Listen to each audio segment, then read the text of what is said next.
Nous inviter, particulièrement Pasteur Yann, de nous inviter ici aujourd'hui. C'est la troisième fois que je t'ai invité de parler pour la remise de diplôme. Je fais la regarde sur mon calendrier, donc apparemment je fais des choses bien. Non, mais c'est une blague, c'est le Seigneur. Ce matin, brièvement, on va parler de courir. La vie chrétienne est de courir une compétition et d'arriver bien, de finir la course bien. Et c'est quelque chose qui applique à chacun de nous. Et donc, je vais lire un verset pour commencer. Hébreux chapitre 12, verset 1. Nous donc, nous tous, chacun de nous donc aussi, puisque nous sommes environnés d'une si grande nuée de témoins, rejetons tout fardeau et le péché qui nous enveloppe si facilement et courons avec persévérance la carrière qui nous est ouverte. Le Darby, la version Darby, je vais juste tourner ça, c'est toujours bien d'avoir une comparaison. Courons avec patience la course qui est devant nous. Donc, on court.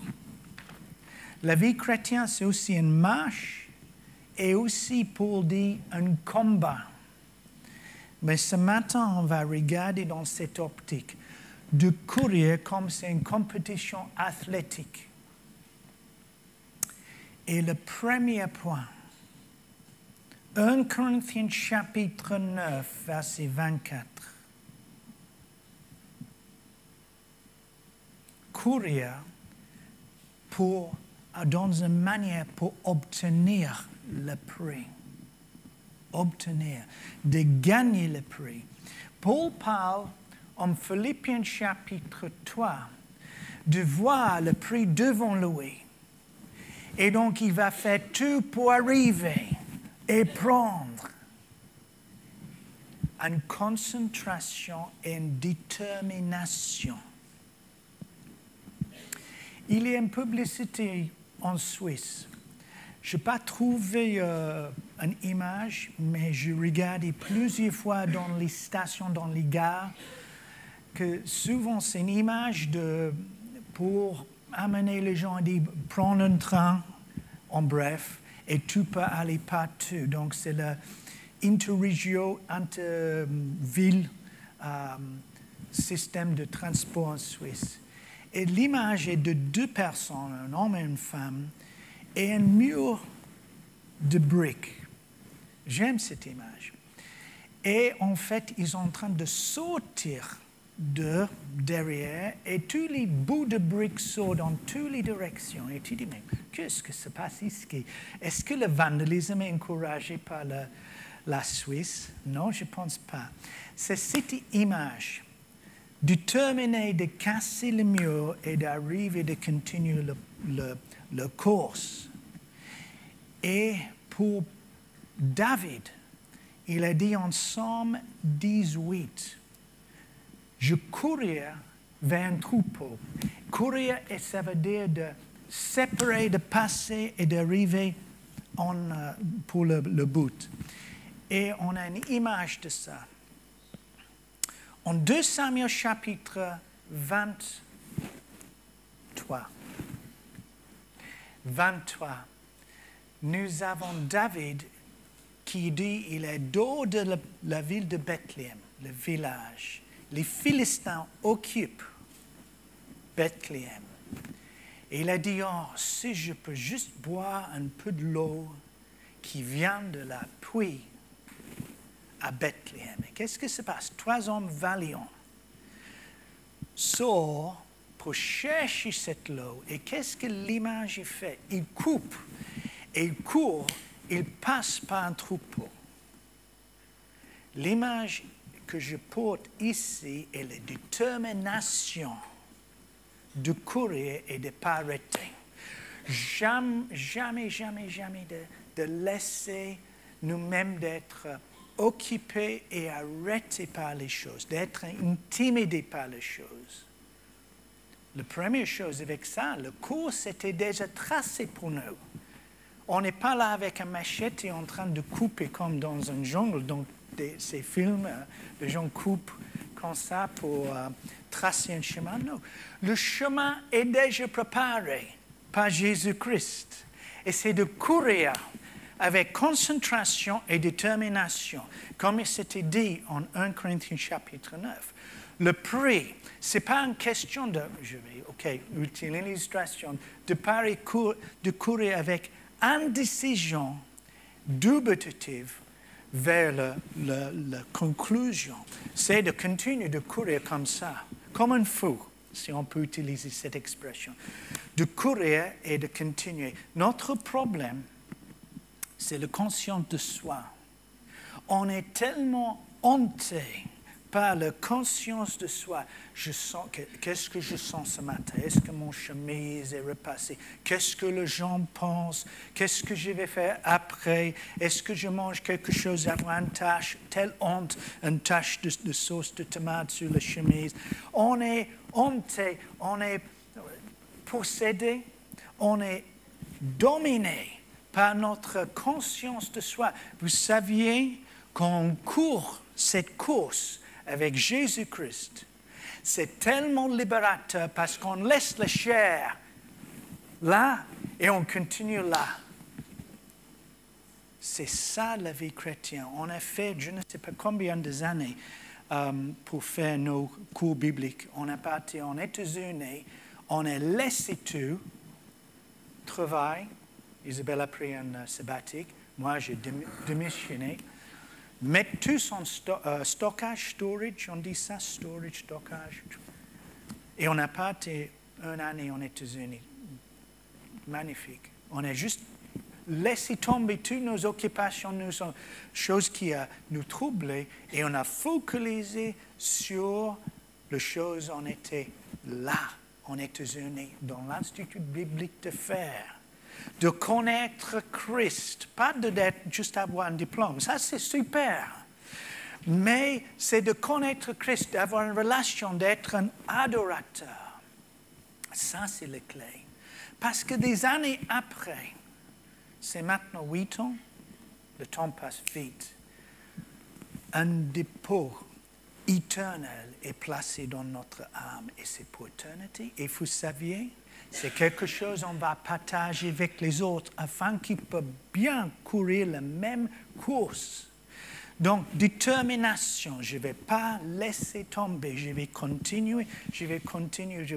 Pour ceux qui font le sport, c'est cette image, je vais finir la séance et je ne vais pas dire, oh, je n'ai pas la force de faire, je vais finir. Parce que Johan a fait un peu de sport, on a fait un peu de sport à Baltimore et il a dit continue. Et moi j'étais en train de transpirer comme une vache.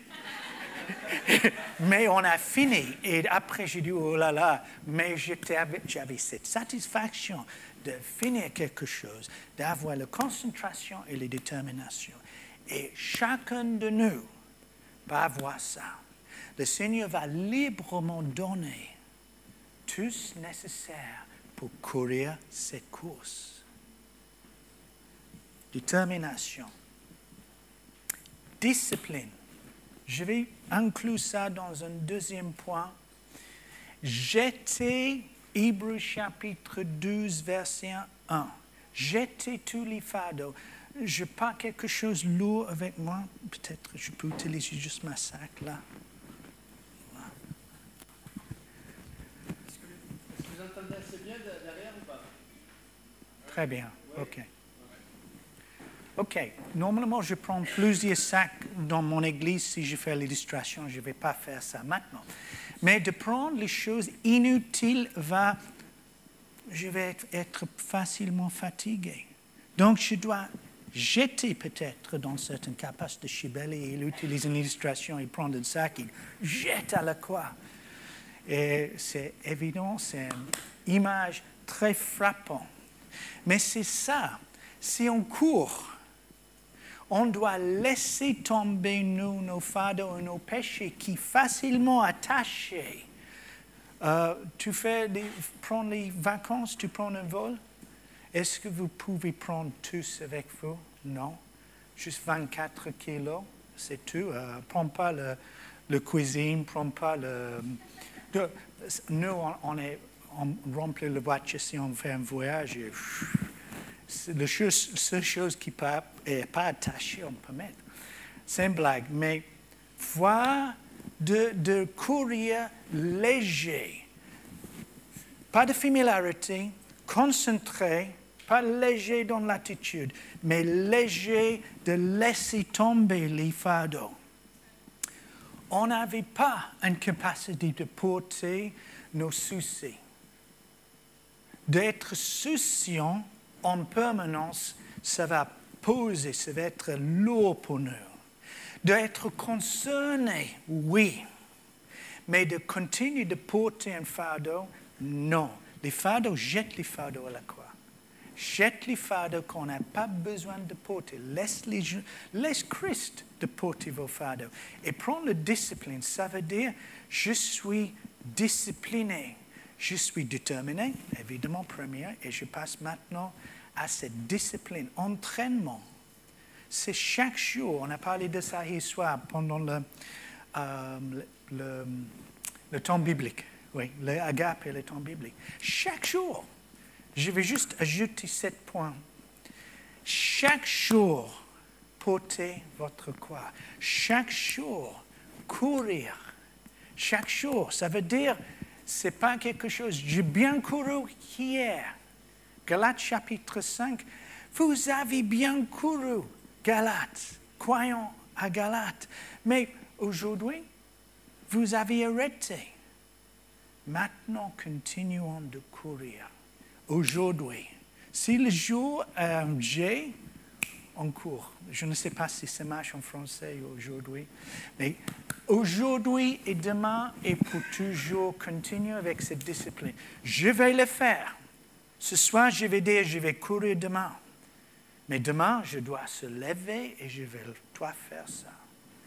Donc, décidez dans nos cœurs, décidez dans nos cœurs. Décidez dans nos cœurs comme Daniel a décidé de faire, de courir et de finir. Joie, 3e point. Actes chapitre 20, verset 24. Paul a dit ça. Afin que je peux finir ma course avec joie. Tout ce que j'ai vécu dans le passé, les victoires, les défaites, les hauts et les bas. OK, c'est le passé. Et maintenant, qu'est-ce que tu vas faire? Avec joie. Le mot en grec, hupomone, est utilisé en Hébreux chapitre 12, verset 1. Avec persévérance, hupomone. Ça veut dire, bien sûr, persévérer, mais avec une constance, une joie qui est dans mon cœur. Le caractéristique d'un chrétien, une caractéristique, je vais redéfinir ça, le caractéristique d'un croyant spirituel, pas juste un chrétien avec le nom, dans le cœur, est quelqu'un avec joie. Pourquoi que je dis ça? Regarde Galates chapitre 5 et vois en verset 22. La joie est le 3e mot attaché et le fruit de l'esprit. Joie, c'est quelque chose, on supporte les douleurs de cette vie et le monde qui est fragmenté, qui est imparfait, un jour va être enlevé et détruit. On va avoir une nouvelle terre, un nouveau ciel. Mais pour le moment, avec concern pour ceux qui souffrent, on peut toujours avoir cette joie. Une joie qui est magnifique et qui est un témoignage de nous. Si vous avez la joie, les gens vont dire, écoute, quel est le secret dans votre vie? On dit, le secret, c'est lui, mon sauveur, qui est toujours avec moi. C'est de travailler bien, déterminé de finir, mais avec joie. La vie est déjà triste. Et les gens, toujours, ce n'est pas comme les publicités on voit dans certains magasins avec les gens qui sont comme ça. Je ne vois pas les gens comme ça dans les magasins, je vois les gens stressés. Je vois les gens comme ça. C'est une lutte. C'est une lutte de prendre les choses. Mais la vie chrétienne, on peut avoir une attitude sérieuse, mais avec joie. On peut être concerné, identifié avec les gens avec joie. On peut courir avec joie. Parce que c'est facile de courir. On peut grincer les dents, on peut être déterminé de faire ça, mais le visage, c'est « Ah, je peux faire ça, mais je ne veux pas faire ça. Je veux être rempli avec l'esprit et de courir avec cette telle joie, parce que la joie implique adoration. J'adore le Seigneur. Je loue le Seigneur et je cours. Et vous saviez, quand on a cette attitude, les choses ne sont pas lourdes pour nous. Les choses vont être plus faciles parce que c'est un cœur qui n'est pas lourd, c'est un cœur qui est léger. C'est un cœur d'adorateur. C'est un cœur qui étudie et médite jour et nuit dans la parole. J'ai 24 d'autres points, mais ce n'est pas le temps d'aborder. Non, c'est une blague neuve. Juste simplement de clôturer, de fermer cette pensée. On est tous appelés de courir. Courir avec un but, une concentration et avec une joie. Et un jour, ce n'est pas juste d'être honoré sur la terre dans notre Église. Amen pour ça. Mais un jour, on va être devant le Seigneur et il va dire bienvenue. Et on va avoir le tribunal de Christ et on va recevoir des récompenses.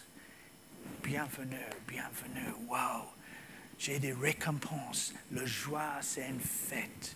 Et ça va être la vie chrétienne. La conclusion et le moment d'honneur. Que Dieu vous bénisse.